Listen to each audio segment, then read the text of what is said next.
अस्सलाम वालेकुम दोस्तों। चलिए अभी हम जो है अपना उर्दू का सिलेबस शुरू करते हैं और उर्दू के बारे में पहले हम कुछ बात करेंगे। आपको मालूम है कि उर्दू एक जुबान है ना। कुछ लोग उसे जबान कहते हैं, कुछ जुबान कहते हैं। तो उर्दू जो है एक लैंग्वेज होने की हैसियत से उर्दू के बारे में पहले कुछ बातें हम मालूम कर लेंगे। तो ये जो उर्दू है, उर्दू में जो है हमने क्या करना है, कुछ उर्दू लफ्ज कहाँ से आया है, कैसे उर्दू जुबान तश्कील पाई है। जाहिर सी बात है कि किसी न किसी जमाने में उर्दू जुबान बनी है। जैसे हर जमाने में कोई ना कोई नई जुबान वजूद में आ जाती है, कुछ जुबानें खत्म हो जाती है। जैसे संस्कृत का हम नाम सुनते हैं, लेकिन अभी हमको संस्कृत इतनी कुछ दिखाई नहीं देती है ना। तो ऐसे और भी बहुत सारी जुबानें थी पहले, लेकिन वो धीरे धीरे खत्म हो गई।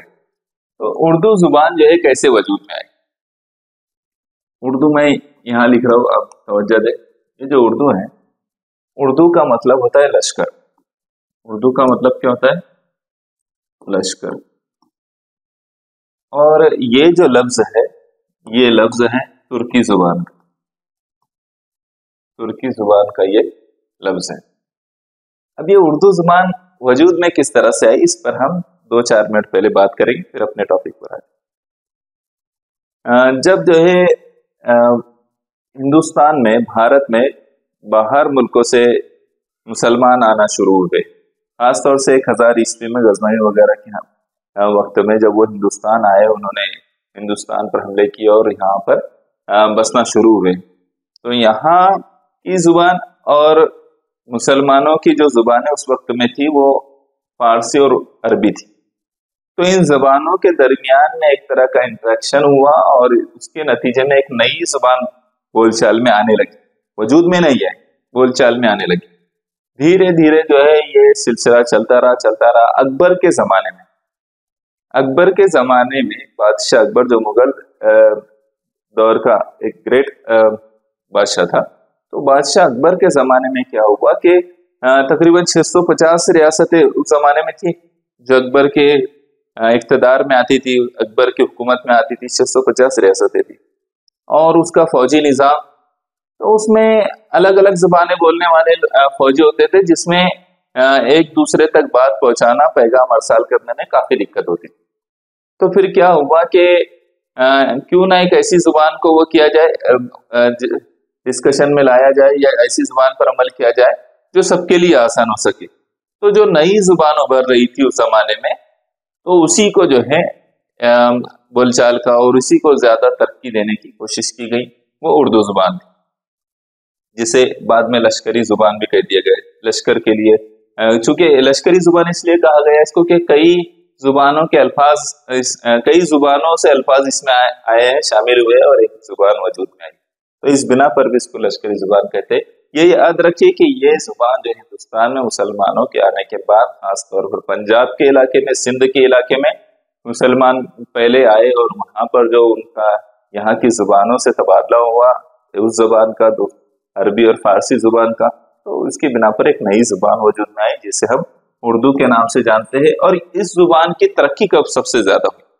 वजूद में तो आ गई एक जुबान अपने पिक पॉइंट पर कब पहुंची? तो इसके बारे में उर्दू दा तबका ये कहता है कि 18वीं और 19वीं सदी वो सदी है जब उर्दू जुबान जो है अपने बुलंदी को पहुंची। जो मुख्तलिफ शोरा इकराम और ने जो है और मुख्तलिफ बड़े शख्सियात का जो कंट्रीब्यूशन इसमें रहा, गालिब के बारे में कहा जाता है, अल्लामा इकबाल के बारे में कहा जाता है और बहुत सारे लोगों के बारे में कहा जाता है कि जिनके इसमें मीर तकी मीर के बारे में कहा जाता है, जिन्होंने इसमें बहुत अपना बड़ा कंट्रीब्यूशन दिया।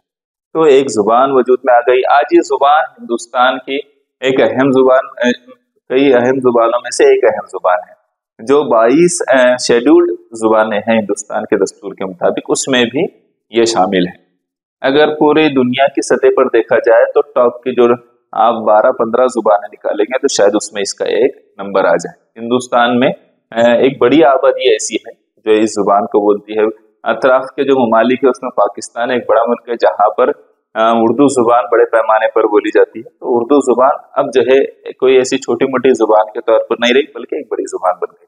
तो आज हम जो है उसी जुबान में, चूंकि महाराष्ट्र में जो मुसलमान अक्सर इलाके, महाराष्ट्र के सभी इलाके नहीं, अक्सर इलाके में मुसलमान उसे अपने फर्स्ट लैंग्वेज के तौर पर इस्तेमाल करते हैं, या फिर ये कहिए कि मादरी जुबान के तौर पर भी इस्तेमाल करते हैं। तो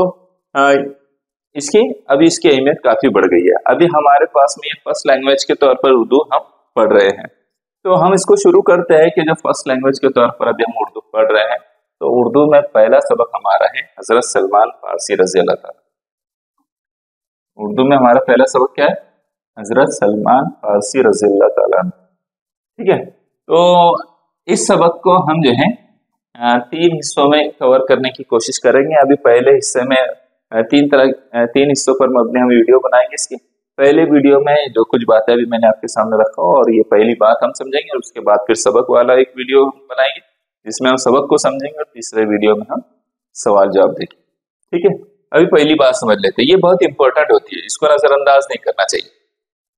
ये इसलिए बहुत अहमियत की हामिल है कि इससे सबक में क्या है, सबक में क्या दिया गया है, ये बात हमें आसानी के साथ समझ आ जाती है। क्योंकि पूरा सबक पढ़ने के बाद जो बात समझ में आने वाली है, अगर थोड़ा पहले हम पढ़कर उसको समझ लें तो हमारा ज़हन उस समत में काम करना शुरू करता है। इसलिए ये बहुत अहम है। अब ये मत बोलना कि सर जान दो ना, आप डायरेक्ट सबक पर आ जाओ ना, इस पर थोड़ी कोई सवाल जवाब आते हैं। तो सिर्फ सवाल जवाब के लिए मत पढ़िए सबक को, और ना वीडियो को सिर्फ सवाल जवाब के हिसाब से देखिए, बल्कि आपको बहुत अहम चीजें सीखना है। आपके इल्म में, आपकी मालूमात में, ज़ख़ीरे अल्फाज में इजाफा होना चाहिए। ये देखिए, तो अभी शुरू करेंगे हम। पहली बात को समझिए, मैं पढ़ता जाऊंगा और इस पर हम समझते जाएंगे। ठीक है, तो इसको देखिए। दुनिया में मबूस तमाम अंबिया इकराम अलैहिस्सलाम में जिस तरह हजरत मोहम्मद सल्लल्लाहु अलैहि वसल्लम को फजीलत हासिल है, इसी तरह आप सल्लल्लाहु अलैहि वसल्लम के सहाबा कराम रज़ियल्लाहु तआला अन्हुम अजमईन को उम्मत में अज़मत व रफ़अत हासिल है। अल्फाज और उसके तलफ़्फ़ुज़ पर तवज्जो कीजिए, है ना। अल्लाह के रसूल सल्लल्लाहु अलैहि वसल्लम ने अपने सहाबा रज़ियल्लाहु तआला अन्हुम अजमईन की तक़लीद करने की भी अपनी उम्मत को तलकीन की है। सहाबा कराम रज़ियल्लाहु तआला अन्हुम अजमईन आप सल्लल्लाहु अलैहि वसल्लम के जानिसारों में से थे और आप सल्लल्लाहु अलैहि वसल्लम की मदद के लिए हमेशा तन मन धन से तैयार रहते थे।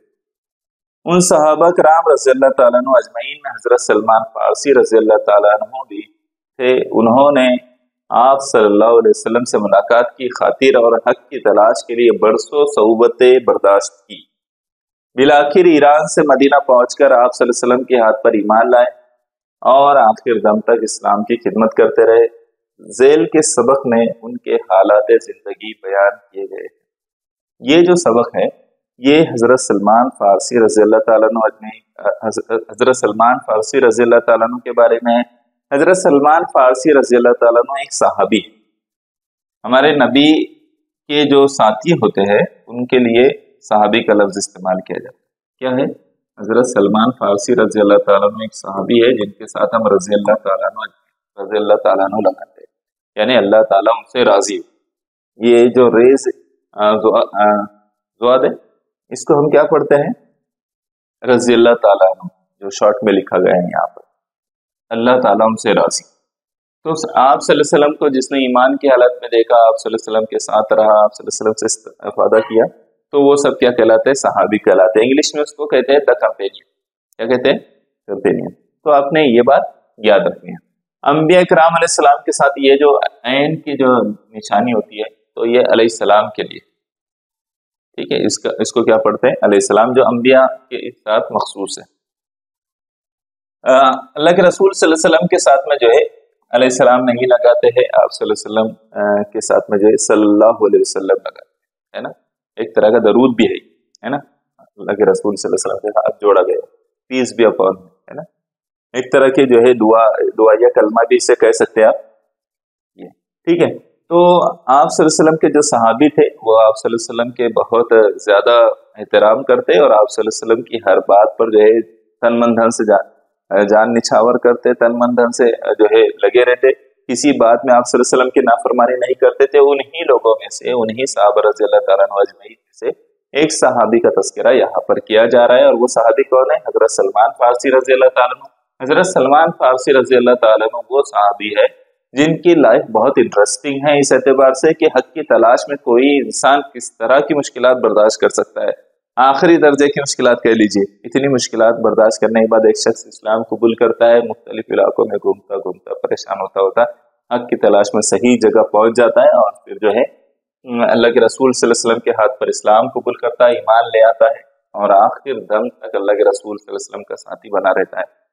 उन सहाबी के बारे में, हजरत सलमान फारसी रज़ी अल्लाह ताला अन्हु के बारे में हम इस सबक में पढ़ेंगे।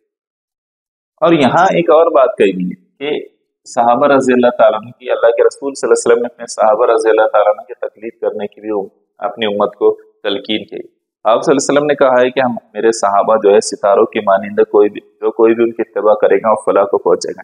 यानी जो कोई उनके तर्ज से उनके तरीके पर चलने की कोशिश करेगा, उनको अपनाने की कोशिश करेगा, वो फलाह को पहुंचेगा, यानी वो कामयाब होगा, कामरान होगा। इस तरह से अल्लाह के रसूल सल्लल्लाहु अलैहि वसल्लम की तालीमात भी यहाँ हमको बयान की गई है।